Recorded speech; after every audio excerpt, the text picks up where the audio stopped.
चलिए आज का टॉपिक है रेस्पायरेशन या श्वसन।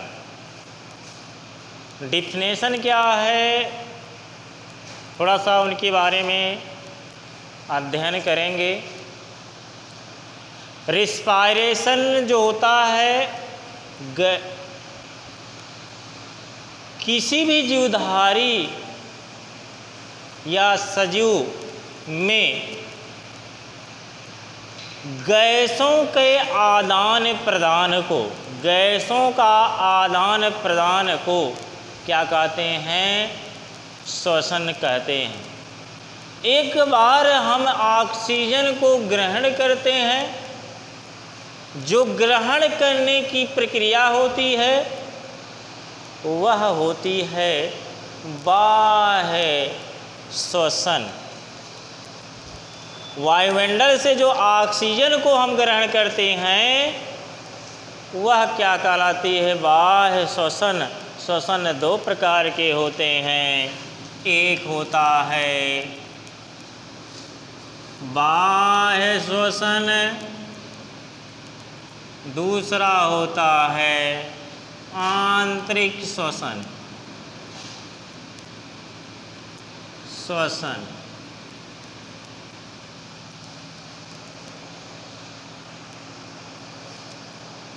बाह्य श्वसन का मतलब वायुमंडल से कोशिकाओं के शरीर के भीतर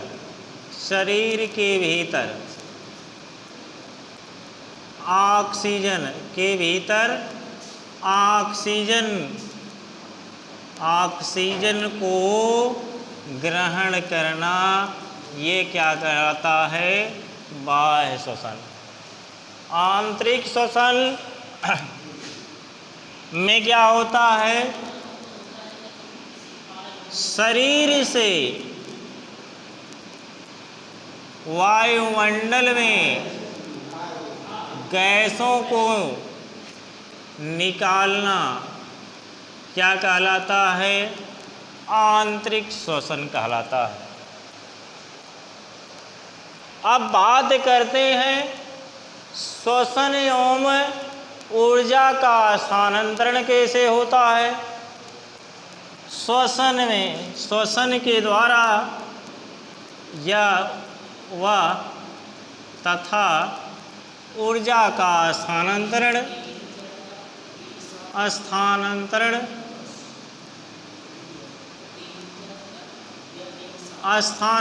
कैसे होता है?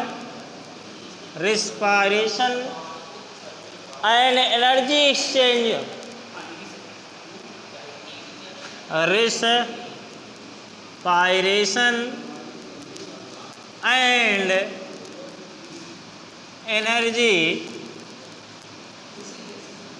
energy exchange कैसे स्थानांतरण करते हैं? हम देखते हैं कि श्वसन क्रिया के फलस्वरूप जो ग्लूकोज की मात्रा होती है वह किसमें संचित होती है? वह एटीपी में संचित होती है। एटीपी का पूरा नाम एडेनोसिन ट्राइफॉस्फेट होता है और किस प्रकार से देखेंगे? C6H12O6 plus 6O2 arrow 6CO2 plus 6H2O plus क्या होती है? 38 एटीपी का निर्माण होता है। 38 एटीपी का निर्माण होता है। अब यहाँ पर एटीपी जो होती है कैसे एक्सेप्ट करती है? एडीपी प्लस फास्फेट के अणु जो होते हैं वह ऊर्जा ले करके और एटीपी का निर्माण करते हैं। फिर एटीपी ऊर्जा का ह्रास होता है तो एडीपी प्लस फास्फेट के अणु प्राप्त होते हैं। इस प्रकार से कोशिकाओं में श्वसन की क्रिया संभव होती है। ये जो होता है वह आपके जंतुओं के अंतर्गत आता है।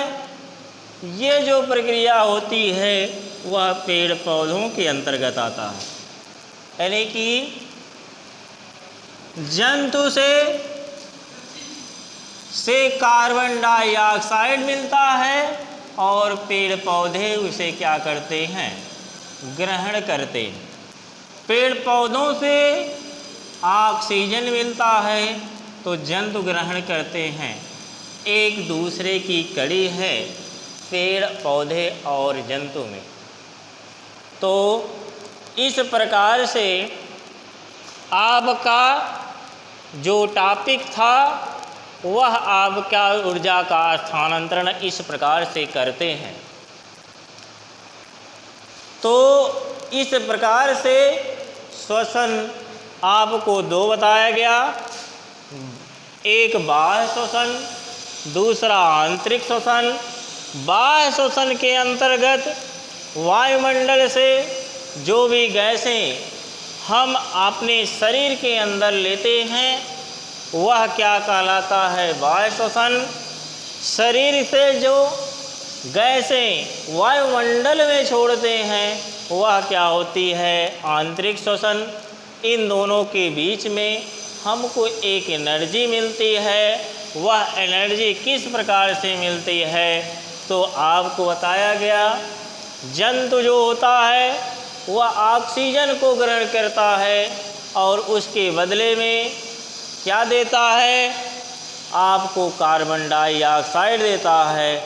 कार्बन डाइऑक्साइड को क्या करते हैं, पेड़ पौधे एक्सेप्ट करते हैं, स्वीकार करते हैं, लेते हैं। तो आपको मिलता है 38 एटीपी। 38 एटीपी को मिल करके फिर एडीपी कन्वर्ट हो करके ऊर्जा प्राप्त करके एटीपी का निर्माण करता है। एटीपी फिर क्या होता है, उसकी हाथ होती है, कमी होती है, उसे क्या करते हैं, एडीपी का निर्माण होता है। तो एक दूसरे की संयोजक कड़ी इस प्रकार से होती है। आप पेड़ पौधों के बिना, ना तो जानवर के बिना हम लोग जीवित नहीं रह सकते हैं। तो इस प्रकार से आज हम दोनों के बारे में थोड़ा सा अंदर की चीज़ें को ग्रहण करते हैं। वह क्या है, श्वसन और दहन। श्वसन क्या है और दहन क्या है, थोड़ा सा उसका विश्लेषण कर लेते हैं। श्वसन क्या है, चलिए आज की टॉपिक यहीं पर समाप्त होती है। Thank you all of you.